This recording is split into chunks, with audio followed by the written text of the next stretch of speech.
आज हम बात करेंगे एशिया का अफवाह तंत्र। जैसा कि हम जानते हैं कि एशिया महाद्वीप विश्व का सबसे बड़ा महाद्वीप है और यहाँ की जो मुख्य नदियाँ हैं वो अपना जल आर्कटिक सागर, प्रशांत महासागर, हिंद महासागर और कुछ नदियाँ भूमध्य सागर में अपना जल गिराती हैं। इसके अलावा एशिया का कुछ क्षेत्र ऐसा है जहाँ पर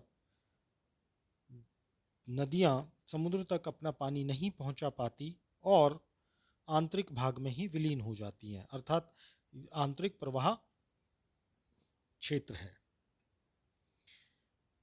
हम पूरे के पूरे एशिया को 5 अफवाह प्रदेशों में बांट सकते हैं।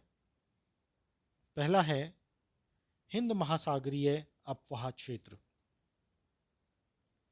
इस अफवाह क्षेत्र में दजला फरात से लेकर पूर्व में मलेशिया तक क्षेत्र आता है। हिंद महासागर में गिरने वाली जो मुख्य नदियां हैं वो हैं दजला फरात, सिंधु, गंगा, कावेरी, कृष्णा, गोदावरी, नर्मदा, ब्रह्मपुत्रा। इसके अलावा इरावदी, ताप्ती, साल्विन, छिंदविन ये प्रमुख नदियां हैं जो कि अपना जल हिंद महासागर में छोड़ती हैं। सबसे पहले लेते हैं हम दजला फरात अर्थात यूफ्रेट्स और टिग्रिस नदी। फरात नदी पूर्वी टर्की से निकलती है और दजला नदी मध्यवर्ती टर्की से निकलकर फरात में बसरा के निकट मिलती है। यहाँ से इनका नाम होता है शत अल अरब और फिर ये फारस की खाड़ी में गिर जाती है। दजला नदी की जो लंबाई है वो लगभग 1600 किलोमीटर है और फरात की लंबाई 3600 किलोमीटर है। जो मेसोपोटामिया की सभ्यता है वो इन्हीं दोनों नदियों के बीच में विकसित हुई थी। इसी तरह से इराक के मौसुल और बगदाद, तुर्की के दियारबाकिर, ये जो नगर हैं वो इन्हीं नदियों के किनारे हैं। दूसरा जो इम्पोर्टेंट नदी है वो है सिंधु नदी। सिंधु नदी जैसा हम जानते हैं कि मानसरोवर झील के समीप कैलाश हिमानी से तिब्बत में है जो इस नदी का उद्गम है, जो लगभग समुद्र तल से 5180 मीटर ऊंचा है।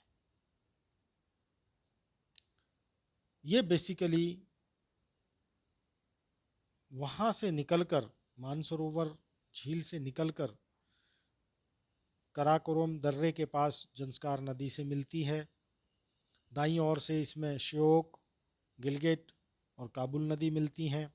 अगर हम लंबाई देखें तो कुल जो लंबाई है सिंधु नदी की वो लगभग 2897 किलोमीटर है। गंगा नदी। गंगा नदी जो है वो भारत की एक बहुत महत्वपूर्ण नदी है। इसकी जो सहायक नदियां हैं, अगर हम कहें बाईं ओर से मिलने वाली जो नदियां हैं वो हैं रामगंगा, गोमती, घाघरा, ताप्ती, गंडक, कोसी। और दाईं ओर से जो मिलने वाली नदियां हैं वो हैं यमुना, चंबल, सिंध, बेतवा, केन, टोंस और सोन। फिर है साल्विन नदी।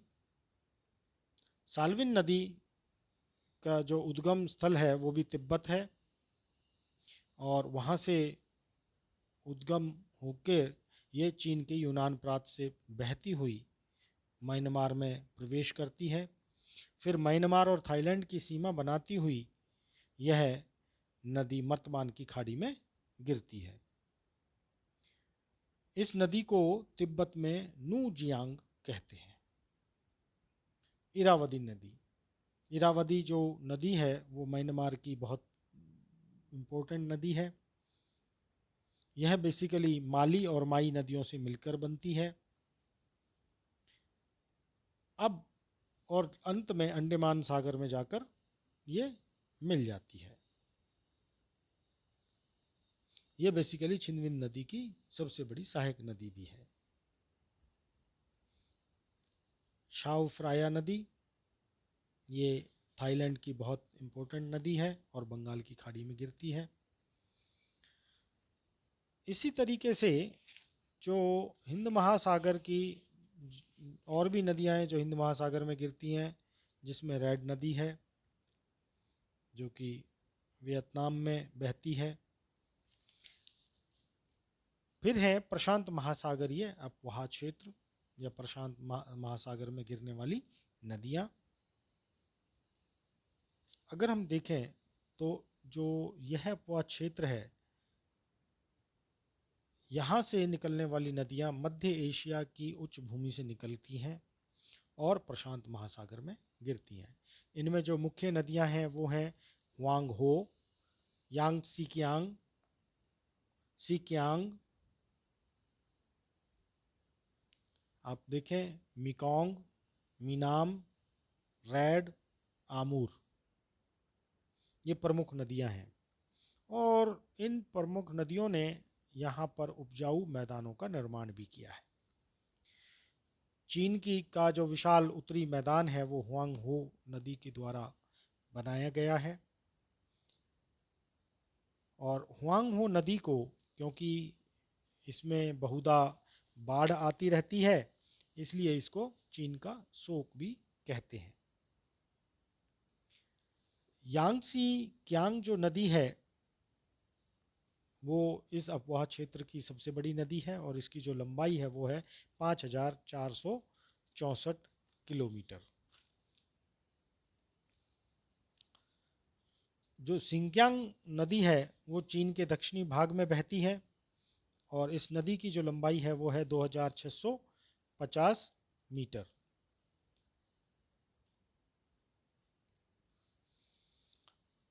यह यूनान के पठार से निकलती है और यूनान के पठार से निकलने के बाद क्वांगसी, क्वांटोंग आदि प्रांतों से बहती हुई दक्षिणी चीन सागर में गिर जाती है।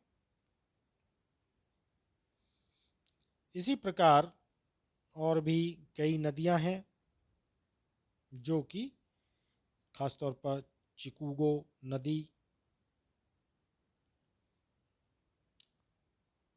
तो जो प्रशांत महासागरीय अपवाह तंत्र में आती है। फिर है आर्कटिक महासागरीय अपवाह तंत्र।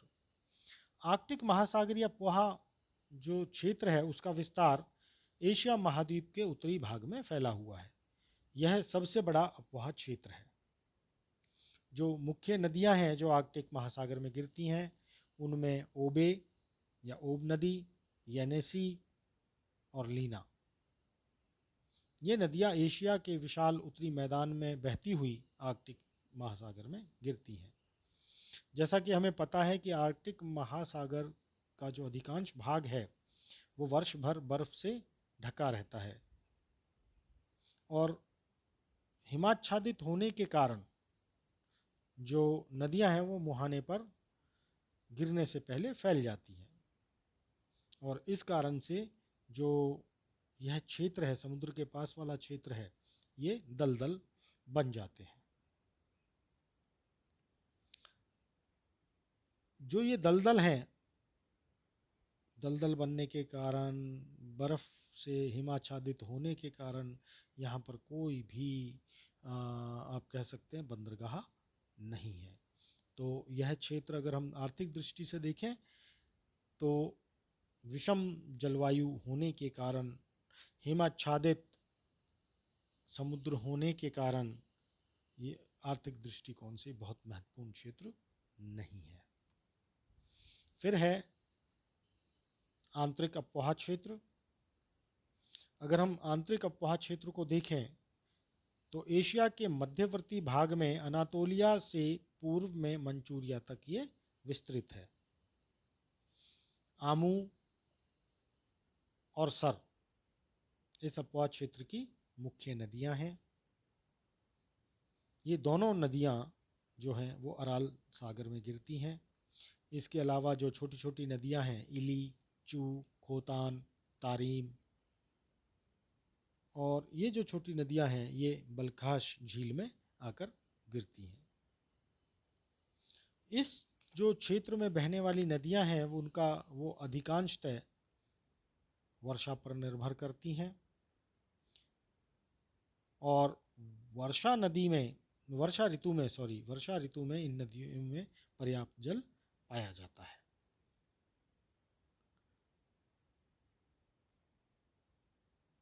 फिर हैं भूमध्य सागरीय अपवाह क्षेत्र। इस जो अपवाह क्षेत्र में कोई बहुत बड़ी नदी नहीं है। इस क्षेत्र में बहने वाली नदियां बहुत छोटी छोटी हैं, जिनमें से तुर्की से निकलने वाली मनीषा और मैडेरिस, सीरिया की ओरोन्टेस, ये जो नदियां हैं ये भूमध्य सागर में गिरती हैं। इस अपवाह क्षेत्र का जो विस्तार है भूमध्य सागरीय अपवाह क्षेत्र का, वो टर्की, साइप्रस, लेबनान, इजराइल और जॉर्डन आदि देशों तक है। तो इस तरह हम देखते हैं कि एशिया का जो अपवाह तंत्र है वो हमने 5 भागों में बांटा, जिनमें जो मुख्य अपवाह तंत्र है वो अगर हम देखें तो हिंद महासागर में गिरने वाली नदियों का है, या आप कह सकते हैं कि हिंद महासागरीय अपवाह क्षेत्र है, जो कि बहुत ही उपजाऊ मैदानों का निर्माण करता है। इसी तरह से दूसरा जो मुख्य अपवाह क्षेत्र है वो है प्रशांत महासागरीय अपवाह क्षेत्र। इसकी भी कई नदियां जो हैं वो बड़े बड़े मैदानी भागों को जन्म देती हैं और इस कारण से ये भी आर्थिक रूप से बहुत इम्पोर्टेंट है।